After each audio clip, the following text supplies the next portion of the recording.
সন্তান কিন্তু একটা সময় বৃদ্ধ বয়সে ইমান করতে পারে না।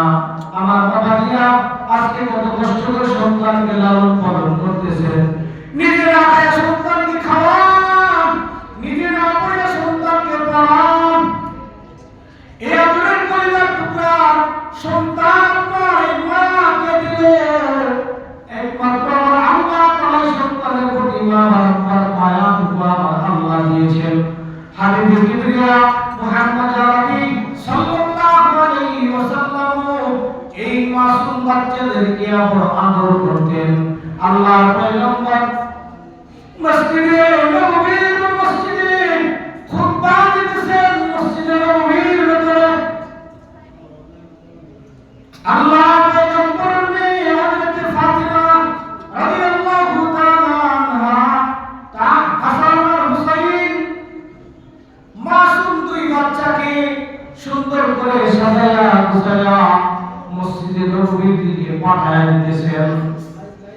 আর পয়গম্বর আরবি মিম্বরে খুতবা দিতেছেন, আর সামনে দিকে তাকায় দেখতেছেন হযরত হাসান হুসাইন দুই ভাই তারা সাজুগুজু করিয়া মসজিদের দিকে আসতেছে।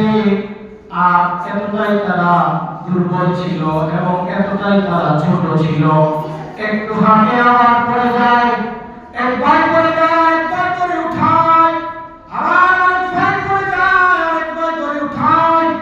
আল্লাহর পয়গম্বর ওই মিম্বার থেকে দৃশ্য দেখিয়া সহ্য করতে না পারিয়া খুতবা বন্ধ করিয়া আল্লাহর পয়গম্বর দৌড় দিয়া নারীদেরকে যায়া ধরছেন, আর তাদেরকে কোলে কাঁধে করিয়া তাদেরকে মসজিদে নিয়ে আসছেন।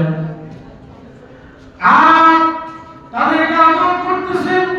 আর সাহাবীদেরকে ডাইকা বলে, সাহাবীরা রে তোমরা কিছু মনে করো না,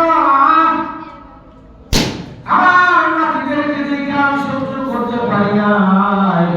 তারা দেখলাম বালুর ভিতরে পড়ে গিয়েছে, একবার পড়ে যায়, আরেকবার ওঠায়, আরেকবার পড়ে যায়, আরেকবার ওঠায়।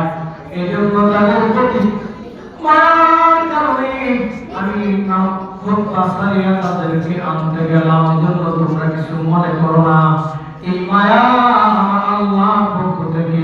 জোরে বলুন সুবহানাল্লাহ। আল্লাহর পয়গম্বর খুতবা সারিয়া নাতিদেরকে আদর করতে গেলেন। আমার আল্লাহ রাজা হয়ে বড় খুশি হয়েছেন। আর উম্মতদেরকে দেখায় দিলেন, দেখো ছোট মাসুম বাচ্চাদের প্রতি কত মায়া, কত মহব্বত।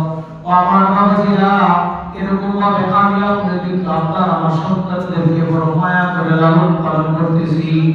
কিন্তু একটা সময় এই সন্তানের ভবিষ্যৎ জীবন, যেই জীবনে সন্তান ভালো থাকবে, কিভাবে ভালো থাকবে, দুনিয়া আখিরাতে কিভাবে এই সন্তান আমার কল্যাণকর সন্তান হবে, সন্তানের নিজের জীবন সফল হবে এবং আমাদের বাবা মার জীবন সফল হবে, সেই দিকে আমরা তাকাই না। আমরা দুনিয়া নিয়ে ব্যস্ত, আমরা দুনিয়ার বাড়ি গাড়ি অট্টালিকা অনেক কিছু পাওয়ার জন্য বড় চেষ্টা করি। এজন্য আল্লাহর পয়গম্বর দুনিয়া বিমুখ হওয়ার জন্য বলেছেন, আর যারা নিজেদের উম্মতের দল, তোমরা দুনিয়ার জমিনে বেশি কিছু অর্জন করার চেষ্টা করিও না, কারণ দুনিয়া বেশি দিন থাকার জায়গা না। কুল্লু নাফসিন যায়িকাতুল